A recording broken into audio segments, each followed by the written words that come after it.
நமஸ்காரம். நான் உமா விஜய் பேசுகிறேன். இந்த தென்னிந்திய திருத்தலங்கள் போய் தரிசனம் பார்த்த ஸ்தலங்களை பற்றி போடுற பதிவில் இன்றைக்கி 771வது பகுதியாக பார்க்க போகிறது ஒரு கிராம சிவாலயம் தான். ஒரு 4 வருஷத்துக்கு முன்னாடி இந்த ஸ்தலத்துக்கு போகிற பாக்கியம் எனக்கு கிடச்சிருக்கு. அந்த கோயிலுக்கு போயிருக்கேன். ஆனால் அந்த காலத்தில் அந்த கோவிலோட தல வரலாறுங்கிறது என்னன்னே தெரியல அப்படின்னு சொல்லி போட்டிருந்தேன். நான் ஒரு பதிவு போட்டிருந்தேன். இது ஒரு 1000 வருஷத்துக்கு மேலே பழமையான சோழர் கால கோவில். ஆதி காலத்தில் இன்னும் பெரிய கோவிலாக இருந்திருக்கணும். இப்போ 2 பிரகாரத்தோடு இருக்குது. ஆனால் பெரிய கோவிலாக சுற்றி வர மரஞ்செடிகளோடு இருக்கிற மாதிரி இருந்ததை பார்த்து பதிவு போட்டிருந்தேன். இப்போ சமீபத்தில் ஒரு 10 நாள் முன்னாடி எனக்கு ஒரு அலைபேசி எண் வந்தது. அதில் அலைபேசியில் என்னோட தொடர்பு கொண்டவர் இந்த கோவிலில் இப்போ கோவிலை பூஜை பண்ணின்னு இருக்கிற திரு மணிகண்டன் அப்படிங்கிறவர் தான் கூப்பிட்டு பேசினார். நான் போன தடவை 4 வருஷம் முன்னாடி போனபோது திரு ராமன் மாமான்னு சொல்லிட்டு ஒருத்தர் வயசானவர் இருந்தார். இவர் அவரோட உறவுக்காரா பிள்ளை தானா. அவர் தான் இப்போ பூஜை பண்ணின்னு இருக்கேன். எங்கள் கோவிலோட வரலாறு வந்து கிட்டத்தட்ட ஒரு 100 வருஷம் கழித்து அங்கே பக்கத்தில் இருந்த ஏதோ ஒரு கோவிலுக்கு பத்திரிகை அடிக்கணும்னு சொல்லி எடுக்க போகும்போது இந்த கோவிலோட வரலாறு கிடச்சிருக்கு. அப்படி அதை உங்களுக்கு தகவல் சொல்லலாம்னு சொல்லி தான் கூப்பிட்டேன்னு சொல்லி சொன்னார். இது வந்து பெரிய ஆச்சரியமாக இருந்தது. கிட்டத்தட்ட 100 வருஷ பழமையானது.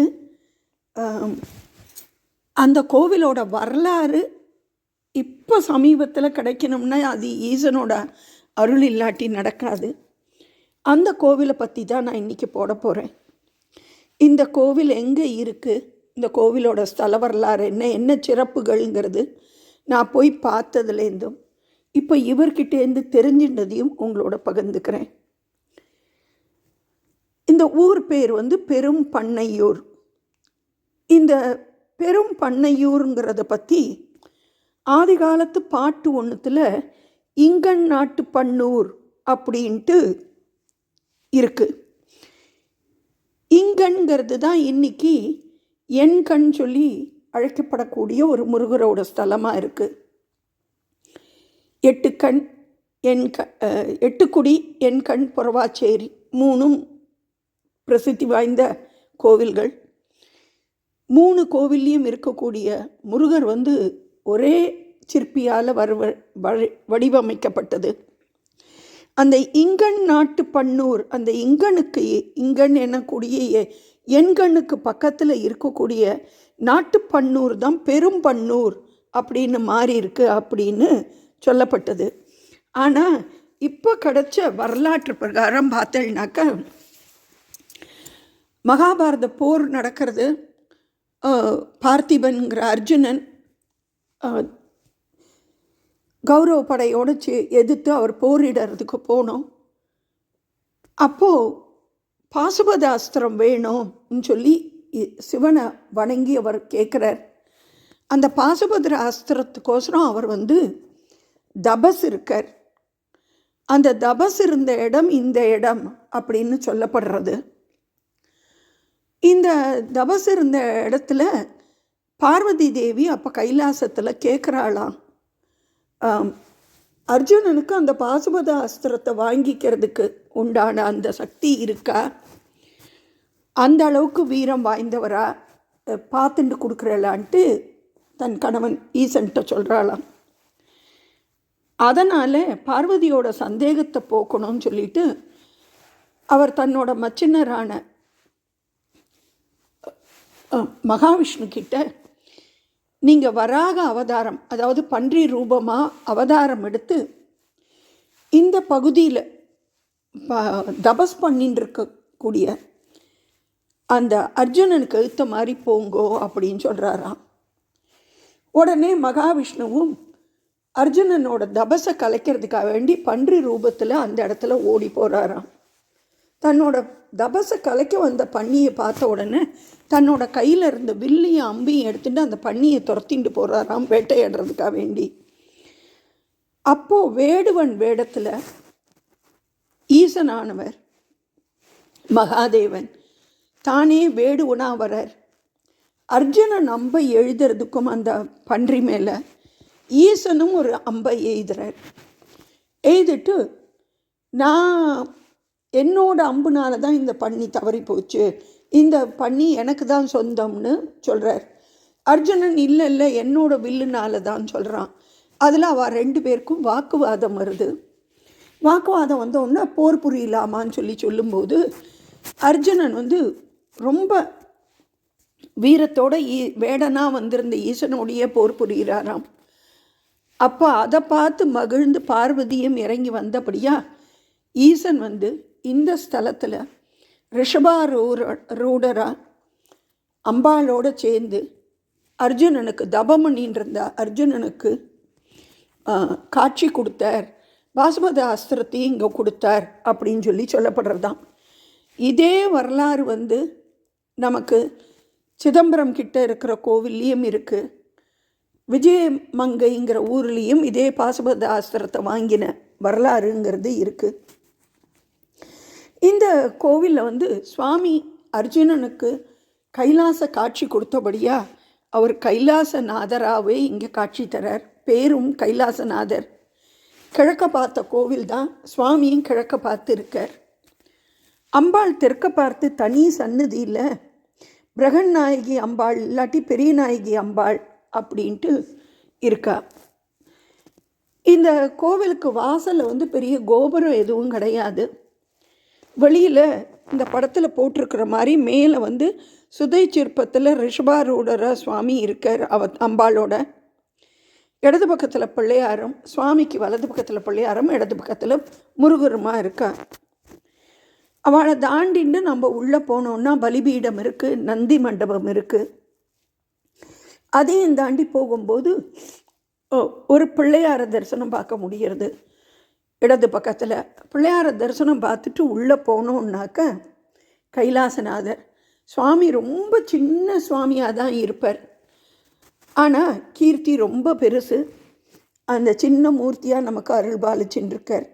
அந்த கைலாசநாதரோட சுவாமியோட கருவறைக்கு வெளியிலையும் ஒரு பிள்ளையார் இருக்கிறதையும் பார்க்க முடிஞ்சது. இங்கே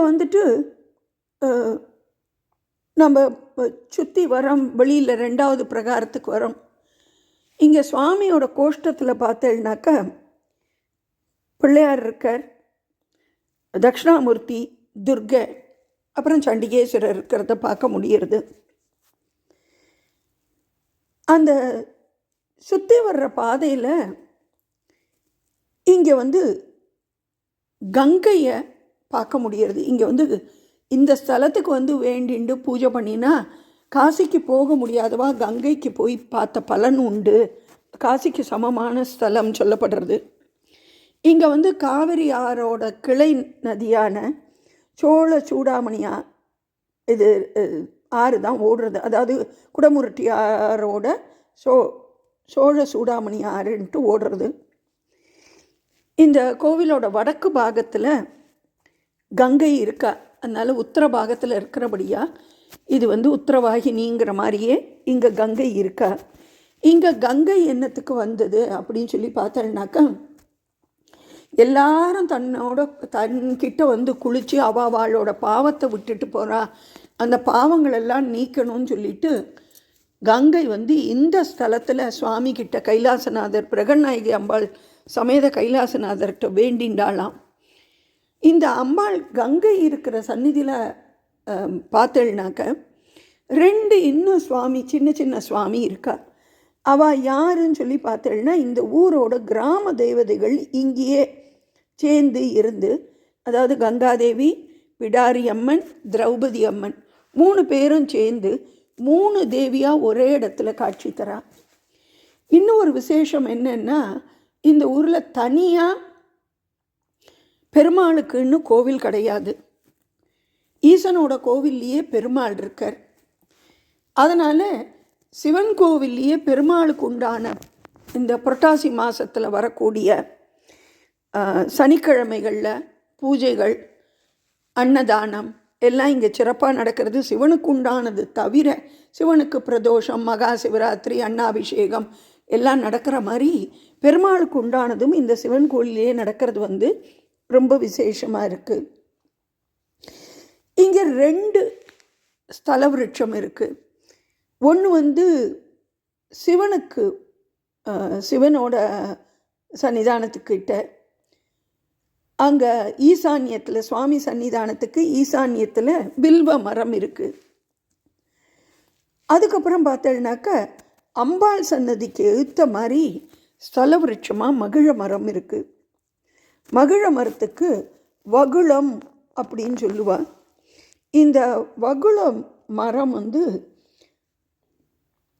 சாதாரணமாக அனுஷ நட்சத்திரத்தில் பிறந்தவாளுக்கு உண்டான விருட்சம் அப்படின்னு சொல்லக்கூடியது. அதனால் யாருக்கெல்லாம் அனுஷ நட்சத்திரத்தில் பிறந்திருக்காளோ அவளுக்கு தோஷங்கள் ஏதாவது இருக்குன்னா இந்த வகுள மரம் ஸ்தல விருட்சமாக இருக்க. சாதாரணமாக வகுள மரம்ங்கிறது பெருமாள் கோவிலில் இருக்கும். சில சிவன் கோயில்களில் வகுள மரம், அதாவது மகிழ மரம் ஸ்தல விருட்சமாக இருக்கும். நம்ம சென்னை மயிலாப்பூரில் கபாலீஸ்வரர் கோவிலில் மகிழ மரம் தான் ஸ்தல விருட்சம். அந்த மாதிரி இங்கேயும் இருக்குது. இங்கே சுற்றி வரும்போது பார்த்தேன்னாக்க நமக்கு ஸ்ரீதேவி பூதேவியோடு சேர்ந்த நாராயணர் அந்த சண்டிகேஸ்வரருக்கு பக்கத்தில் அந்த அடுத்தே இருக்கிற மாதிரி இருக்கார். அதுக்கப்புறமா பார்த்தோன்னா பெரிய அளவில் ஒரு பிரகாரத்தில் பின்னாடி பிள்ளையாரும், கன்னிமூலையில் பிள்ளையாரும், மற்ற பக்கத்தில் முருகரும் இருக்கா. அதை தவிர சுற்றி வரும்போது பார்த்தா ஒரு பெரிய அளவில் ஸ்ரீனிவாச பெருமாள் நின்ன கோலத்தில் சங்கு சக்கரத்தோட அவ்வளோ அழகாக நின்றுருக்கார். அவருக்கு பக்கத்தில் சின்னதாக கீழே ஒரு லிங்கம் இருக்குது. அந்த பெருமாளுக்கு நேர் எழுத்த மாதிரி பார்த்தேன்னாக்கா இன்னும் ஒரு லிங்கம் இருக்குது, பெரிய லிங்கம். அந்த லிங்கத்தோட பேர் பாண்டிய லிங்கம் அப்படின்னு சொல்கிறா. ஆனால் இப்போ சொல்லப்படுறது பாண்டிய லிங்கம் சொல்லிட்டு, நான் 4 வருஷம் முன்னாடி போனபோது அந்த பெரியவர் அது காசிலிங்கம் அப்படின்னு சொன்ன ஞாபகம் எனக்கு இருக்குது. இந்த பாண்டிய லிங்கத்துக்கு பக்கத்தில் பார்த்தேன்னாக்க பைரவர், சூரியன், சண்டிகேஸ்வரர் 3 பேர் இருக்கா. சூரியன் பக்கத்தில் சண்டிகேஸ்வரர். இந்த சண்டிகேஸ்வரர் நின்ன கோலத்தில் அருள் பாலிக்கிறதுங்கிறது இந்த ஸ்தலத்தில் இன்னும் ஒரு விசேஷம். அதையும் தவிர இங்கே லக்ஷ்மி நரசிம்மர் இருக்கார். இந்த லக்ஷ்மி நரசிம்மரை வேண்டிண்டா கணவன் மனைவிக்கு உண்டான பிணக்குகள்லாம் குறைஞ்சி போயிடும் அப்படின்னு. இந்த கைலாசநாதரை வேண்டிண்டா புதுசாக தொழில் தொடங்கணும், ஏதாவது ஆரம்பிக்கணும்னு நினைக்கிறவளுக்கு இந்த சுவாமிகிட்ட வேண்டிண்டா தடைகள் நீங்கிறது அப்படின்னு சொல்லியும் சொல்லப்படுறது. அதே மாதிரி இந்த கோவிலில் நவக்கிரகம் கிடையாது. இந்த ஊருக்கு இன்னும் ஒரு பேராக சொல்லக்கூடியது பெரும்பண்ணைன்னு வந்ததுக்கு காரணம் என்னங்கிறத மகாவிஷ்ணு பன்றி ரூபத்தில் இந்த ஸ்தலத்துக்கு வந்தபடியா பெரிய பன்றியூர், அவர் பெரிய பன்றி ரூபத்தில் வந்தபடியா பெரிய பன்றி ஊர் அப்படின்ட்டு அதுதான் மருவி இன்னைக்கு பெரும் பண்ணை அப்படின்னு ஆயிடுத்து அப்படின்னும் சொல்லப்படுறது. இங்கே கோவிலுக்கு வடக்கு பக்கத்தில் ஒரு குளம் இருக்குது. அந்த குளத்துக்கு பேர் பொன்குளம் அப்படின்னு பேர். அந்த பொன்குளத்தில் எந்த நேரமும் தண்ணி வற்றாத ஜீவ நதியாக ஊறிண்டே இருக்குது அப்படின்னு தெரிஞ்சினேன். பக்கத்துலேயே பார்த்தேன்னாக்க இன்னும் ஒரு நதி ஒன்று ஓடுறது. அந்த நதியோட பேர் கடுவாய் நதி அப்படின்னு சொல்லப்படுறது. இந்த கோவிலில் 12ஆம் நூற்றாண்டு கல்வெட்டுக்கள்லாம் கிடச்சிருக்கு இருக்குது அப்படிங்கிறதும் கூடுதல் தகவலாக தெரிஞ்சின்ற விஷயமா இருக்குது.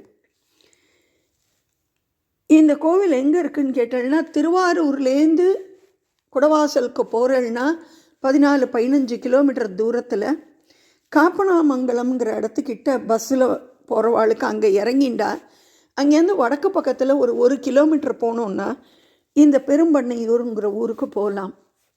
இல்லை கும்பகோணத்துலேருந்து திருவாரூர் போகிற வழியில் பார்க்கணும்னு நினைக்கிறவாளுக்கு கிட்டத்தட்ட ஒரு 22-23 கிலோமீட்டர் தூரத்தில் இருக்குது இந்த ஸ்தலம். ஒரு சின்ன கிராமம்தான்.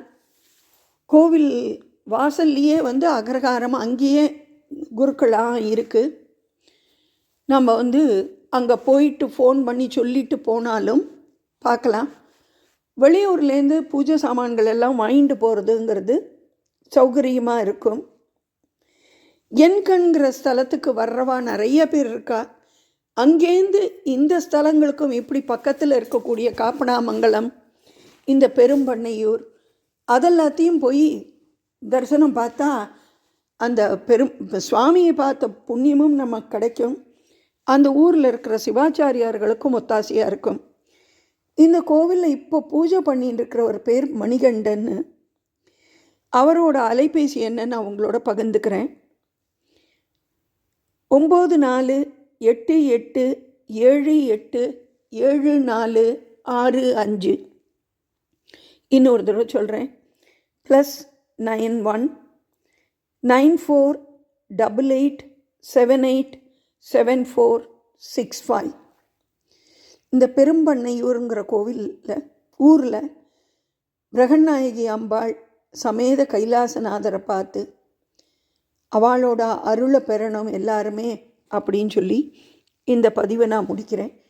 இந்த வீடியோ பிடிச்சிருந்ததுன்னா லைக் பண்ணுங்கோ, கமெண்ட் பண்ணுங்கோ, மற்றவாளோடையும் ஷேர் பண்ணுங்கோ.